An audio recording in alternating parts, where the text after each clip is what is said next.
السلام علیکم ورحمۃ اللہ وبرکاتہ۔ تم بھی کہہ دو جواب میں۔ بسم اللہ الرحمن الرحیم، والصلاۃ والسلام علی رسولہ الکریم وعلی آلہ وصحبہ اجمعین۔ انسان دنیا میں جاہل پیدا ہوتا ہے اور باقی جتنی مخلوق ہے وہ تعلیم یافتہ پیدا ہوتی ہے۔ ہمارے بارے میں اللہ تعالیٰ فرماتے ہیں واللہ اخرجکم من بطون امہاتکم لا تعلمون شیئا۔ بھائی آواز ٹھیک کرو اس کی۔ اللہ نے تمہیں ماں کے پیٹ سے نکالا، تم کچھ بھی نہیں جانتے تھے۔ اب یہ علامہ ہے، یہ ڈاکٹر ہے، یہ سائنسدان ہے، یہ تاجر ہے، یہ سائنٹسٹ ہے، یہ فزیشین ہے، یہ سرجن ہے، یہ کتنے کچھ چیزیں ہوتی ہیں۔ ماں کے پیٹ سے جاہل پیدا ہوتے ہیں، باہر آ کے سیکھتے ہیں۔ باقی مخلوق کے بارے میں اللہ فرماتا ہے ربنا الذی اعطی کل شیء خلقہ ثم ہدی۔ اللہ نے ہر چیز کو پیدا کیا اور اسے ہدایت دی، علم دیا۔ چونٹی کو لائن بنانا کوئی نہیں سکھاتا، خود اپنے اندر سے وہ یہ علم لے کے آتی۔ دانے کو 4 ٹکڑوں میں کاٹ کے رکھنا غلہ سٹور کرنے کے لیے کہ یہ کہیں نرم ہو کے اگ نہ جائے، یہ علم اس کو اللہ آسمانوں سے دیتا ہے۔ 1 سینٹی میٹر سے زیادہ دیکھ نہیں سکتی، لائن کیسے بناتی، نکل کے واپس کیسے پہنچ جاتی، اور اس اندھیرے میں پورا خاندان کیسے ایک ملکہ کے تحت پورا خاندان 10 لاکھ چیونٹیوں کا خاندان ہوتا ہے، کس طرح ایک ایک کردار اپنے عمل میں، اپنی ڈیوٹی میں پوری طرح عمل کر رہا ہوتا ہے۔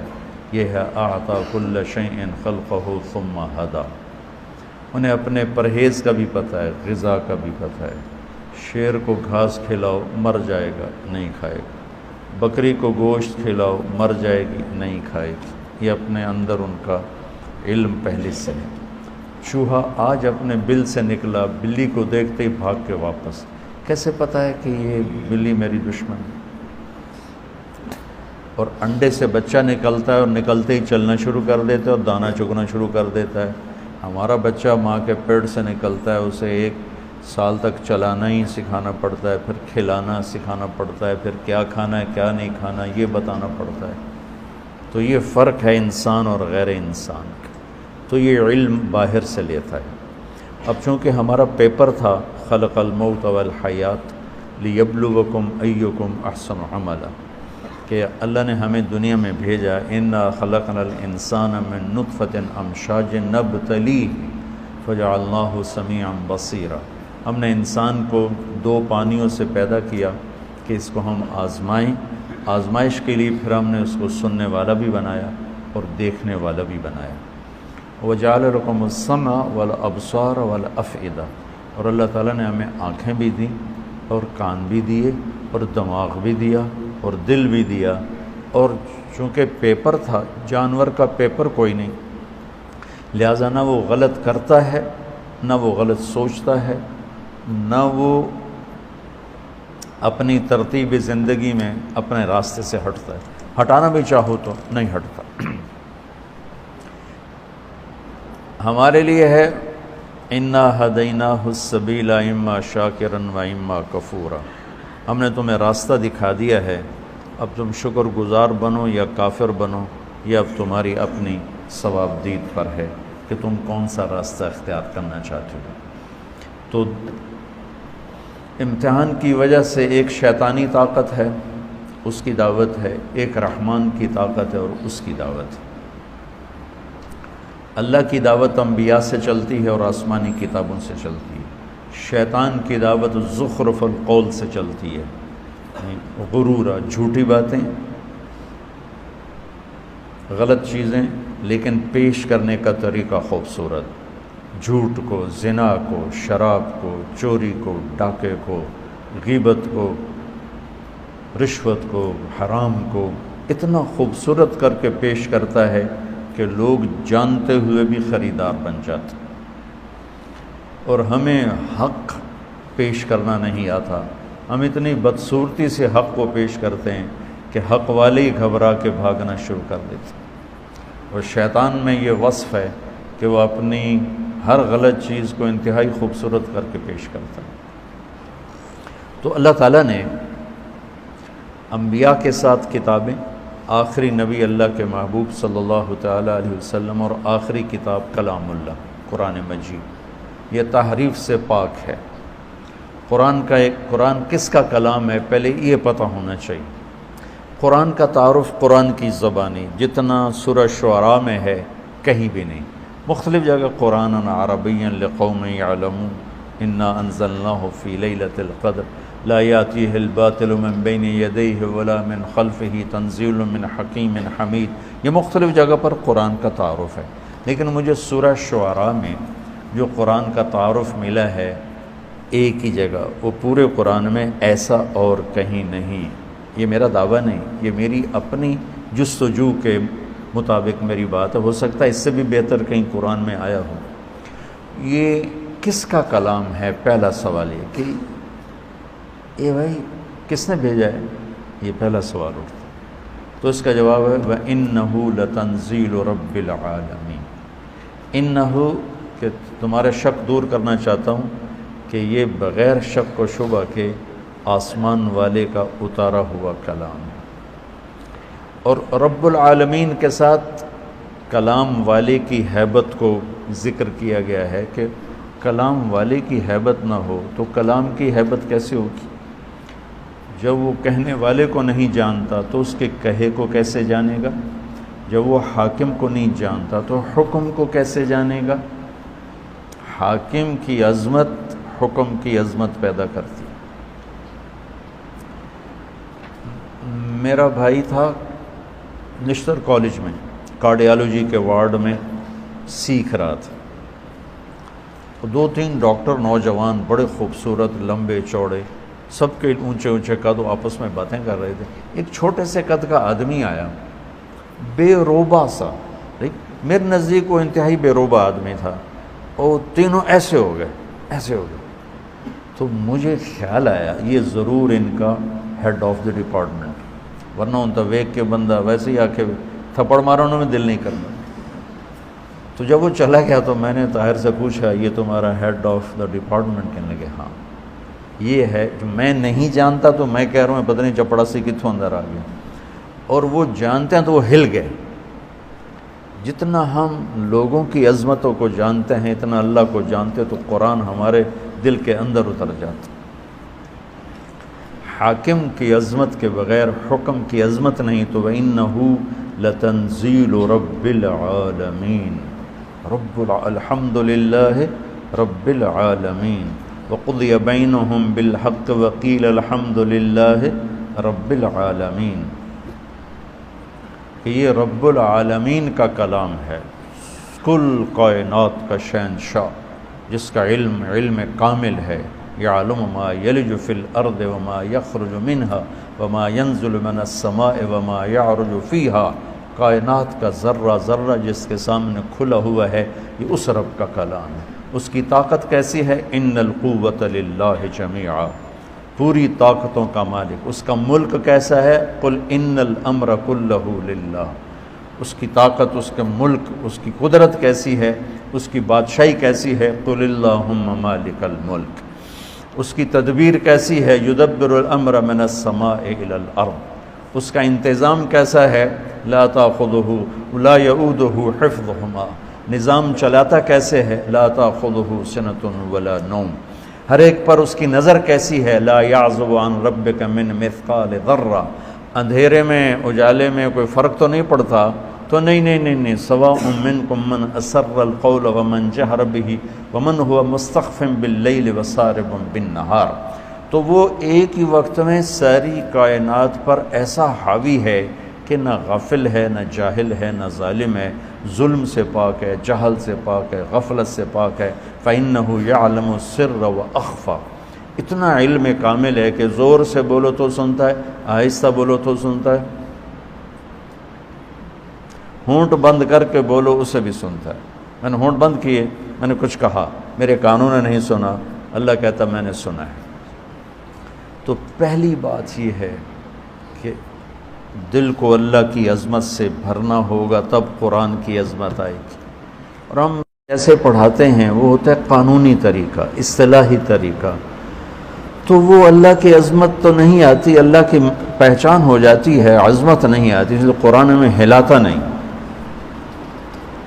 میں نے جو عربی شروع کی تھی اس لیے کہ تم قرآن کے ساتھ جڑ جاؤ۔ اللہ کرے میرا یہ خواب میرے مرنے سے پہلے پورا ہو کہ میں ایک ایسی جماعت تیار کروں جن کے دل دماغ پر قرآن کی بادشاہی ہے، جو تمام اکابر اسلام کی عزت احترام ہمارے اوپر فرض ہے، لیکن ہم قرآن سے جڑے ہوں اور اللہ کے محبوب سے جڑے ہوئے ہوں، کہ تمہارے اوپر سیرت کی چھاپ ہو، تم دیکھو تو سیرت کی نگاہ سے اور قرآن کی نگاہ سے، تم بولو تو قرآن اور سنت کے انداز سے، تم سوچو تو قرآن اور سیرت کے انداز سے۔ اس سے ہم بہت دور ہیں، ہم ذرا اکابر میں ہی پھنسے ہوئے ہیں، اس سے ابھی بہت دور ہیں۔ حاشا وکلا کوئی میری مراد اکابر اسلام سے کوئی برگشتہ کرنا نہیں ہے، ان کے ذریعے ہمیں ہدایت ملی ہے، لیکن بھائیو ابو حنیفہ جیسی ہستی کہتی ہیں کہ ہم رجال و نحن رجال، کہ جب آئے گی ابراہیم نخی پر اور حماد پر تو پھر ہم رجال و نحن رجال۔ اللہ کے نبی کی بات 100% لیں گے، صحابہ کی بات دیکھیں گے، جو اس میں راجح ہوگی وہ لیں گے، لیکن جب آئے گی بات طاؤس پر اور مکحول پر اور ابراہیم نخعی پر اور حماد پر تو پھر ہم رجال و نحن رجال۔ کیا خوبصورت بات، یہ نہیں کہ انہوں تکبراً کا، ان کا وہ بھی جستجو کریں گے، ہم بھی جستجو کریں گے۔ تو اللہ کی عظمت اللہ کے تذکروں سے زندہ ہوتی، پھر قرآن کی عظمت پیدا ہوگی۔ وَإِنَّهُ لَتَنزِيلُ رَبِّ الْعَالَمِينَ۔ یہ لایا کون ہے؟ اللہ تو آسمانوں پر ہے، نبی ہماری زمینوں پر ہیں، تو یہ کون لایا ہے؟ تو اس کا جواب ہے نزل بہ الروح الامین۔ کس کا کلام ہے؟ انہ لتنزیل رب العالمین۔ کون لایا ہے؟ نزل بہ الروح الامین، جبریل فرشتہ۔ کس کے پاس آیا ہے یہ کلام؟ کس کے پاس آیا ہے؟ علی قلبک، یہ ہمارے نبی پاک صلی اللہ علیہ وسلم کے دل پر اترا ہے۔ علی قلبک، آپ کے دل پر اترا ہے، پھر لفظ بن کر آپ کی زبان سے نکلا ہے۔ اللہ کا کلام الفاظ میں بند نہیں، اس کی کوئی تشبیہ نہیں۔ صرف بخاری شریف کی روایت سے آپ لوگ جب پڑھو گے بخاری تو مثل سلسلۃ الجرس، یا رسول اللہ آپ پہ وحی آتی ہے؟ آتی۔ کیسی ہوتی؟ کہ بس جیسے گھنٹی کی آواز ہو، ایسے ہوتی، گھنٹی کی آواز۔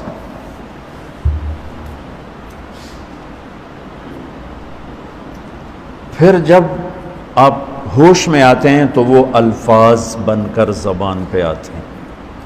یہ اللہ کی زبان سے تورات نہیں نکلی، اللہ کی زبان سے زبور نہیں نکلی، اللہ کی زبان سے انجیل نہیں نکلی، آسمان پہ لکھوائی گئی کتابیں اور اتار دی گئیں۔ کلام وہ ہوتا ہے جو زبان سے ادا ہو۔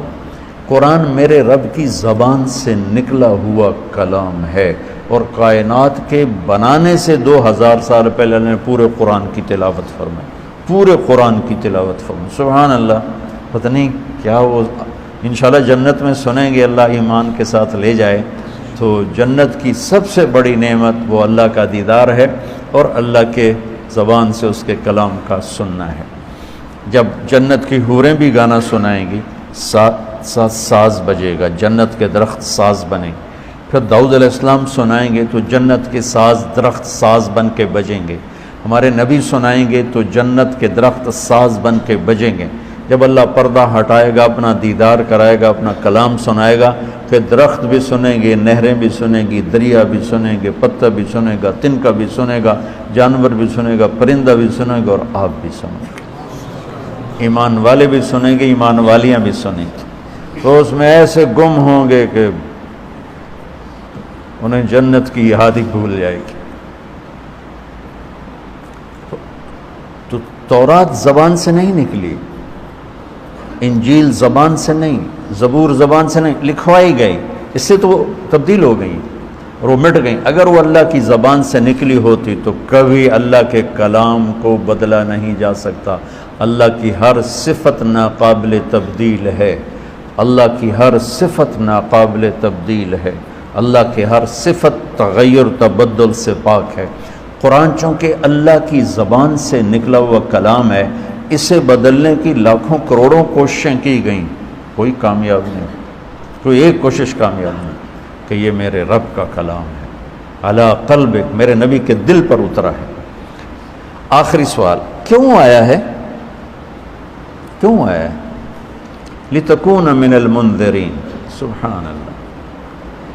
انذار کیا ہے؟ آگے ایک زندگی آ رہی، اس زندگی کے بارے میں خبردار کرنا ہے کہ دیکھو بھائی وہاں بہت بڑا نفع ہے، ہمیشہ کی زندگی جنت، وہاں بہت بڑا نقصان ہے، ہمیشہ کی زندگی آگ. تو قرآن کا مقصد ہے زندگی کا طریقہ، وہ طریقہ بتانا، خبردار کرنا. کس چیز سے خبردار کرنا؟ زندگی کے اس طریقے سے خبردار کرنا جس پر چل کے ہم سب دنیا میں بھی سکون سے رہیں اور جنت میں بھی کامیابی کے ساتھ پہنچ جائیں. جس طریقے پر چل کر دنیا کی مشقتیں اور دنیا کی مصیبتوں سے بچیں اور جہنم کی آگ سے بچ کر جنت میں جانے والے بن جائیں. قرآن اس لیے آیا ہے. ان ھذا القرآن یہدی للتی ہی اقوم. بہت سے رہبر بیٹھے ہوئے ہیں یہاں، تو قرآن، اللہ کہتا ہے کہ قرآن وہ رہبر ہے جو سیدھا راستہ دکھاتا ہے. قرآن کا چیلنج آج تک باقی. کتنی سائنس ٹیکنالوجی بڑھ چکی ہے. اب تو کمپیوٹر کے ذریعے سے اعلیٰ عبارت تیار کر لو، کمپیوٹر کے ذریعے سے آسمان کے تارے توڑ کے لے آؤ. اور قرآن کا چیلنج آج بھی باقی ہے. فاتو بصورت من مثلہ، کہ یہ میرے رب کا کلام ہے، ایک صورت ایسی لے آؤ. انا اعطینا جیسی 3 آیات کی صورت لے آؤ. آج اتنے بڑے سورسز سائنس ٹیکنالوجی کے باوجود اس چیلنج کو کوئی نہیں توڑ سکتا. ہر چیلنج ٹوٹا ہے، ہر ریکارڈ ٹوٹا ہے، ہر ریکارڈ. وہ یوسف کو شوق ہے نا کرکٹ کا، بیٹے میرے کو، تو وہ سعید انور سے اس کو بڑی محبت تھی، تو اس کا ریکارڈ تھا 194 ون ڈے میں. تو وہ آیا میرے پاس گھبرایا، وہ اس کا ریکارڈ برابر کر دیا فلاں نے. میں کہا پتر میں تو نہیں پتا ریکارڈ ہوندہ ہی کی. وہ گھبرایا، اس کا ریکارڈ برابر کر دیا.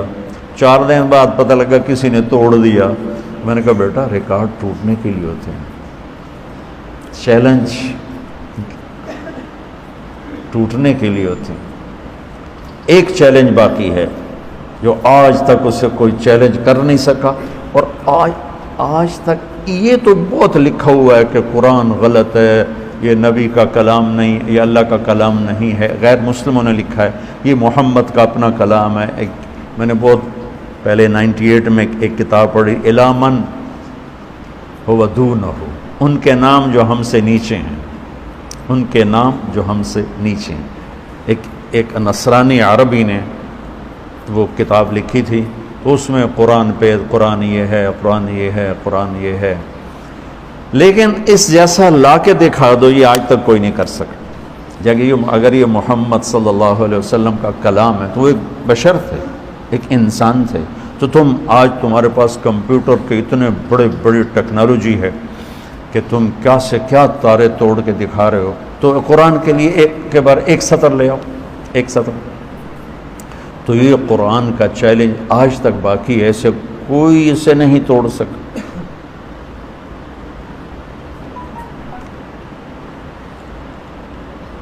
قرآن کی عظمت، اللہ کی عظمت کے بعد قرآن کیا کہتا ہے تو وہ سمجھ میں. شکر ہے درس قرآن کا رواج پڑا ہوا ہے اور اللہ کے بندے بندیاں سنا رہے ہیں اور اللہ کے بندے بندیاں سن رہے ہیں. بہت اچھی بات. کسی بھی نیکی کو چھوٹا نہیں سمجھنا چاہیے اور کسی کی بھی مخلصانہ محنت کو حقیر نہیں سمجھنا چاہیے اور کسی پر ایسے حقارت والی تنقید نہیں کرنی چاہیے. پتہ نہیں کس کو کہاں سے کیا ہدایت مل جائے. تو میرے اللہ کا نظام ہے، میرے اللہ کی بات. تو ایک سلسلہ چل رہا ہے، لوگ آ رہے ہیں، فائدہ بھی اٹھا رہے ہیں. پورا فائدہ کب ہوگا؟ جب اللہ کی ہیبت طاری ہوگی اور کلام کی ہیبت طاری ہوگی. پھر ایک دم دل دماغ